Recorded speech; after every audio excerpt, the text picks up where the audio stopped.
Hola, my name is Nimsul and welcome to a new episode of Let's Build a MKP Park. We are back in this series where I'm creating the next MKP Park. We are in the designing phase and I am really happy to not saying again that I have scrapped the whole work of the previous episode. We keep the single rail coaster and now we're going to complete this area with a water ride.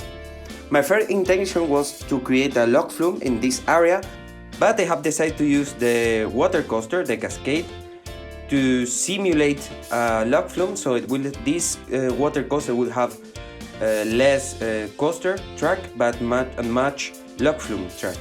So this, as I said in the previous episode, is going to be something similar to Chiapas in Fantasyland, but with a different theme. As I said, we are in the sun theme area. In this area we will have temples, pyramids, and an architectural concept very similar to Tolby in World of Warcraft. This kind of city where these creatures like a mix between cats and birds and lions and so on. They are very crazy creatures, but I think it fits pretty good with this theme. The idea was to simulate a civilization who praised the sun, and in real Uldum, in real Torby city in World of Warcraft, there are suns everywhere, and the sun is a very important point. So I think the choosing of the architectural model is really appropriate for this area. But let's stop talking about the theming. We will talk about that in later episodes. I would like to talk about the log flume coaster I'm going to create in this episode.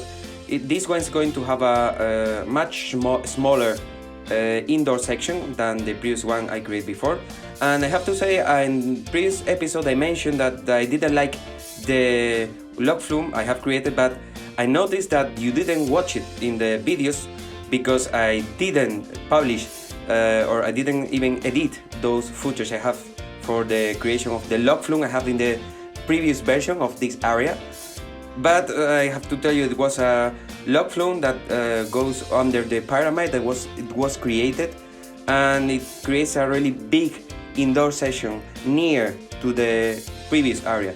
So, and that's something really difficult to theme, and it would cost many pieces. So that's why I say in the previous episode I didn't like it, because it cost so many pieces, but you didn't see, and so I have to explain now. So this one is going to have, as I said, a much smaller indoor section. It's not yet clear if it's going to be a full indoor section or maybe a partial indoor section, but we will see that in the theming phase. I will work a little bit with the water in this episode, as I have to create a water coaster. The main idea is the two drops that this coaster will have both goes to the lake, to this small lake I have created for the coaster. But let's see how it comes to an end. And that's all. I will be back at the end of the video to talk about the work in today's episode and the theming of this area. See you later.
Alright, I'm back. Well, you could see the work I have done in today's episode with the water coaster or log flume, as you prefer. And yeah, I'm pretty happy with the result of this ride. I didn't want this ride to be big as log flume as I used to make. I wanted to make some more familiar log flume and not so long. And I think I managed to do it, at least on the design. I have in my mind the theming for that, but will not be an easy task, and there are many decisions that should be done on the theming phase. And the only point I'm not sure about the water coaster is the big drop. I mean, I like, but the game didn't let me create a smoothest drop. The water coaster only has two options for drops into the water, and that's very annoying for me, to be honest. But we have to adapt on what the game give to us. So I think I must lower the height of the second drop on this log flume or water coaster, but I think that it will work also, being a bit lower. And that I will make that work in off the camera, because I think you have enough footage about how I create a water coaster. So I think I will do that, as I said, off the camera, together with a small modifications probably to the single rail coaster. But I hope they are small. I hope in the next episode I will not start again from scratch this area, and we will talk about the black boxes and gray boxes of this area. The pathing is for sure not final. I'm not happy with that path in the middle of the area, just pretty near to the coaster. I mean, I like that path, but I don't think I'm able to theme it properly and to make that theme match properly with the coaster. So I think I will modify that path, and I will find something else to construct on that space. I have played also a flat ride, which is the Racing Raptor from the classic pack, Classic Rides, I think it was the name. And it fits very well with the theming of this area, because it's a big tower, and I can make something like I did in Classic War with in the Egypt section with the drop tower. I made like an obelisk, and I can work with that also in this area because it's similar to that theme. And the other point on why this ride fits pretty well in this area is because, as I said, the architectural concept of this area is going to be the Tolbir's city, the lost city of Tolbir in Uldum. And the Tolbirs are those creatures which are a mix between cats and birds. And the cars of this ride are little birds. So I think it fits the theme properly, and we can find a good solution for the ride of this area. Probably if you are used to visit my parks, you know that I like each area to have at least one flat ride, and I like to theme it even if no one is going to ride it when visiting my park, but I like to theme those flat rides. And that was all for today's episode. If you like the video, thumbs up. And if you like the content I'm creating for this channel, if you like my parks, please subscribe to the channel. And feel free to share this video to anyone who may be interested with the creation of the next MKP Park. Thank you for watching, and see you in the next video. Adios!